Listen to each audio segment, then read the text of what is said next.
Bem-vindos ao grande round do Hospital de Clínicas, em sua versão interativa 2015, em colaboração com a Faculdade de Medicina da Universidade Federal do Rio Grande do Sul. O assunto hoje é o aluno de medicina do milênio.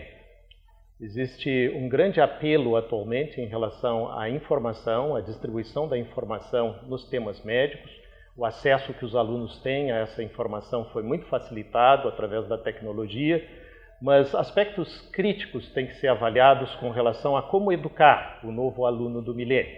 Para isso, nós trouxemos para abordar esse tema o professor Ricardo Kuchenberg, que é chefe do Serviço de Emergência do Hospital de Clínicas, e o aluno Lucas Oliveira Junqueira e Silva, que é aluno do 5º semestre da Faculdade de Medicina aqui da Universidade Federal do Rio Grande do Sul. Professor Ricardo Kuchenberg, o que é o aluno do milênio? A gente tem, James, várias definições para o aluno do milênio. Fundamentalmente aquele que hoje está na universidade já na perspectiva da internet. Ele já nasceu com a internet. As definições envolvem o aluno do milênio, a geração X, a geração Y. Não importa tanto, importa que ele é um aluno que aprendeu, já nasceu na perspectiva do computador e da internet. Então, hoje a gente tem duas gerações, aquele indivíduo que nasceu, é nativo digital da era do computador, que utiliza basicamente um computador da forma como nós conhecemos, um computador de mesa, ou um computador pessoal portátil, um desktop, mas também a gente tem a segunda geração de nativos digitais, que são aqueles nativos digitais da era pós-computador, que acessam o computador e a internet fundamentalmente a partir de dispositivos móveis, seja um tablet, seja um smartphone, um telefone inteligente. E essa geração tem características muito diferentes, como tu dissesse, tem o acesso à informação, são mais multitarefas, tem uma sociabilidade pautada nas redes sociais, eles se relacionam virtualmente com um padrão de intensidade muito maior do que as outras gerações, e isso tudo tem um impacto do ponto de vista do modo de pensar, do contexto cultural, e essas coisas todas ditam o aprendizado, né? Como ele constrói a sua relação com o conhecimento.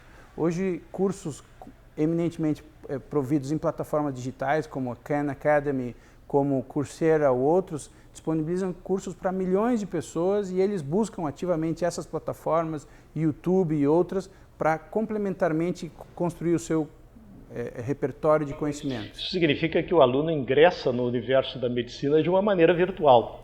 Absolutamente, e mais precoce do que a gente imaginaria. O estudante que não começou a semiologia ainda já teve acesso a informações do mundo inteiro sobre práticas relacionadas ao ensino de semiologia e ele já traz um aprendizado prévio que de alguma forma precisa ser trabalhado, precisa ser compreendido pelos professores, porque esse acesso à informação nem sempre se dá numa perspectiva crítica.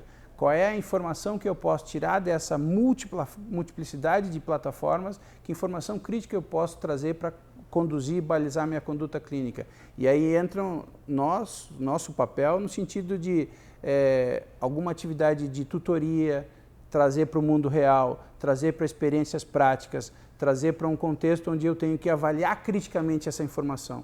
Uma informação em excesso é quase igual a não ter informação. Exatamente. E essa crítica precisa ser feita. Lucas, qual é a tua expectativa como aluno em relação aos professores? Como é que vocês, como alunos, gostariam de receber essa visão crítica do professor? Como é que vocês gostariam de ser trabalhado no momento em que vocês já vêm com toda essa informação? Bom, essa questão da quantidade de informações, ela é muito pertinente para o estudante de medicina de hoje em dia, né? Porque a gente entra na faculdade e a gente já começa a ter acesso a diversas plataformas, a diversas formas de acessar a informação. E a gente se depara no dia a dia, o estudante de medicina hoje em dia, ele tem uma necessidade de estabelecer filtros todos os dias. Porque assim, por exemplo, tu tem uma aula de semiologia cardiovascular, por exemplo. O professor, hoje em dia, a gente nota que ele tem dificuldade de nos ensinar a estabelecer filtros. Até porque eles nasceram em outra geração, geralmente. Os professores da nossa faculdade, geralmente, são professores que se formaram já há bastante tempo. Então, eles foram formados numa faculdade de medicina que não tinha acesso a tanta informação. Então, essa necessidade de estabelecer filtros não foi ensinada a eles. Alguns, é claro, que foram atrás de métodos de ensino e aprenderam a fazer isso. Só que, então, assim, além da gente ter a dificuldade nossa, normal, de qualquer indivíduo, de hoje em dia, de estabelecer filtros perante a tantas informações, a gente se depara com um professor que também tem essa dificuldade. Então são duas dificuldades, do aluno e do professor, juntas, que acabam dificultando tu filtrar uma informação boa.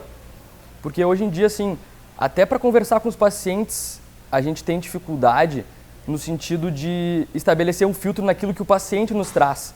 Porque hoje em dia os pacientes eles têm acesso à internet assim como a gente. Então eles botam no Google lá a doença deles e eles conseguem adquirir um monte de informações sobre a doença e trazem isso para o estudante na hora que a gente vai lá entrevistar ele. Então assim, a gente tem que estabelecer o filtro das nossas informações que a gente está recebendo dos professores e estabelecer o filtro daquilo que o paciente nos traz. Então acho que o estudante de hoje em dia ele tem essa necessidade de estabelecer filtros. E a expectativa, então, é muito mais com relação à visão crítica do professor do que propriamente da informação, não é isso? Eu acho que sim, porque assim, o professor, ele deve, na minha opinião, tentar nos ensinar a filtrar a informação, claro, criticamente. Ele não pode simplesmente nos dar 1 milhão de ferramentas e partir do pressuposto que, vocês são a geração do milênio, então vocês conseguem fazer múltiplas tarefas e acessar 1000 fontes e filtrar sozinho isso. Porque isso é outra presunção que os professores de hoje em dia têm em relação a gente. Eles acham, não como uma coisa negativa isso, mas é uma característica, que a gente é uma geração que consegue fazer múltiplas coisas ao mesmo tempo. Então acabam nos sobrecarregando e isso diminui, é claro, a efetividade das nossas tarefas, entendeu? Por exemplo, eu estou aqui conversando contigo, mas eu tenho um monte de tarefas, então eu estou pensando na apresentação que eu tenho que fazer de tarde e na tarefa que o professor pediu para eu fazer amanhã, pesquisando múltiplos ensaios clínicos, meta-análises para determinar uma conduta, entendeu? A gente tem a dificuldade de focar hoje em dia, né? Isso é um dos prejuízos da gente ter acesso a muitas coisas, porque daí os professores pensam, não, eles são a geração do milênio, eles nasceram na era do computador, eles acessam rápido todas as informações, eles conseguem fazer muitas coisas ao mesmo tempo, porque hoje em dia a gente está mexendo no celular, a gente está prestando atenção na aula, a gente está ao mesmo tempo vendo nosso e-mail, recebendo alguma coisa da pesquisa ou de alguma outra atividade. Então os professores têm esse pressuposto, só que eles têm que repensar isso e pensar assim, mas eles estão fazendo múltiplas coisas ao mesmo tempo, será que o resultado final disso é bom? Sabe que medicina é uma profissão de contato, né? É uma profissão que envolve relação médico-paciente. E a despeito de toda a informação que está disponível pela internet, acho que um dos aspectos mais relevantes do professor de medicina é transmitir a sua experiência na relação com os pacientes. É o lado humano da medicina. Essa informação precisa ser filtrada, mas também o lado humano da medicina tem que ser enfatizado, não é, Ricardo? Essa dimensão nunca vai deixar de haver. Mesmo que a gente possa avançar fantasticamente no diagnóstico genético, molecular, a dimensão interpessoal nunca vai deixar de acontecer. E isso precisa ser pensado na perspectiva de todos esses elementos que Lucas nos traz. Por exemplo, se o estudante de medicina do milênio ele é multitarefa, sim, ele é capaz de fazer várias coisas ao mesmo tempo, mas isso não necessariamente significa que ele tem mais capacidade de dar foco. Então, eu sou um ser absolutamente social, então eu estou conversando com vocês aqui, meu celular está tocando com mensagens, e essas mensagens são de colegas no mundo inteiro me chamando a atenção para algum aspecto relevante. Eu automaticamente vou buscar a informação no celular e checar o que aconteceu, que mensagem, o apelo é muito forte. Os estudos cognitivos mostram, publicados recentemente, cada vez que eu, durante uma conversa como a nossa, acesso o e-mail, eu desvio, ao acessar um e-mail no meu celular, eu desvio a atenção durante até 15 minutos. Então, esse raciocínio que o Lucas estava fazendo. Eu assisto uma aula de 45 minutos e se eu acessar em intervalos regulares o meu celular para olhar o e-mail, eu perdi praticamente, acessar essa aula em 3 momentos, eu perdi toda a aula. Por quê? Acessando o meu celular no WhatsApp, no Facebook ou para ler um e-mail, eu perco até 15 minutos da minha atenção do assunto que eu estava mantendo. Então, essa ideia da multitarefa precisa ser muito bem pensada, porque a multitarefa também significa perda de foco. E os alunos precisam de ajuda para manter esse filtro, que o Lucas estava bem colocando, e o foco. Se isso não acontece de uma maneira muito clara e objetiva, para que eles tenham suporte para exercer essa medicina, que sempre vai ser muito baseada na relação interpessoal, eu jamais vou passar um diagnóstico, dar um diagnóstico de neoplasia para alguém usando o meio virtual. Eu vou fazer isso olhando no olho. Se isso não acontece, a gente gera um ambiente um pouco desfavorável, que é o estudo que eu trouxe para comentar com vocês, que é um estudo longitudinal que foi feito em 400 e poucos estudantes de medicina de uma universidade norte-americana, da Pensilvânia, que mostra a diminuição dos scores de empatia ao longo dos períodos em que dos 4 anos de curso de medicina que esses alunos foram acompanhados, no seguinte sentido, trabalhando a ideia de empatia como a capacidade que eu tenho de me colocar no lugar do paciente e entender o tamanho da dor que ele tem, dimensionar as dificuldades que ele tem e, a partir disso, estabelecer uma relação médico-paciente que seja terapêutica e que seja humanizada. E esse estudo mostra que há uma erosão, uma diminuição progressiva dos scores de empatia ao longo dos anos, dos 4 anos da escola médica, nesse estudo, publicado pela Academic Medicine, mostrando o seguinte: o título é sugestivo, o diabo está no 3º ano. Justamente quando a gente aumenta a relação, a interface com os pacientes, esse excesso de informação pode determinar uma diminuição da capacidade do estudante em ficar na frente do paciente, desenvolver empatia, se colocar no lugar dele. Então o estudo mostra que vai havendo uma diminuição progressiva do score de empatia, importantemente ao cabo do 3º ano, mas a diminuição dos scores de empatia não retorna aos níveis iniciais de empatia quando esses estudantes estavam na fase inicial.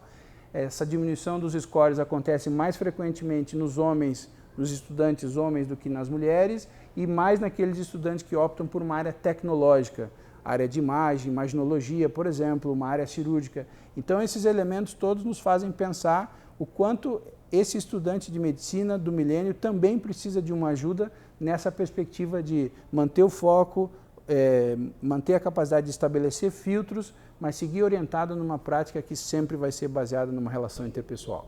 Perfeito. Acho que essa dificuldade que o Lucas nos trouxe da definição dos filtros gera possivelmente algum grau de ansiedade que possa comprometer a empatia ao longo dos anos do exercício do estudo de medicina a partir do 3º ano, que são os anos clínicos, né? Mas um esforço grande deve ser feito por parte dos alunos e dos professores no sentido de fazer com que, paralelamente a uma melhor visão crítica da literatura, se tenha um avanço no contexto de humanização da medicina e do grau de empatia na relação médico-paciente. Eu sou James Fleck, esse é o grande round interativo do Hospital de Clínicas 2015, na sua versão voltada para a sociedade, e o Dr. Ricardo Kuchenberg e o aluno Lucas Oliveira Junqueira e Silva estarão durante uma semana à disposição de todos vocês para responder perguntas e atender aos seus comentários. Até o próximo encontro, um bom dia para todos.